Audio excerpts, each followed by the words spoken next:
இகழ்தலையும் புகழ்தலையும் ஒரு முகமாய் கருதும்படி செவி உரைத்த முத்து குமரன்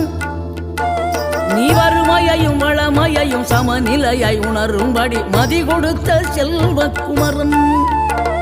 தடை 100 வந்தாலும் செயல் வெற்றியாக்கி தரும் தாராள குணம் கொண்டவன் நீ வலை வீசும் அறிவுக்கு தொலைவானவானாகி மாறாது அருள் செய்பவன் தீராத காதலோடு திருவடியை தொழுபவர்க்கு திரவியமே தருகின்றவன்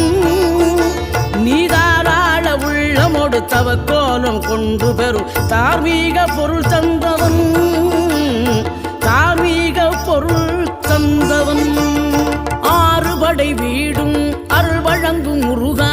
அருகே நீ ஓடோடிவா மூவிரண்டு முகம் ஜொலிக்க 2 கரங்களுடன் ஆதரவு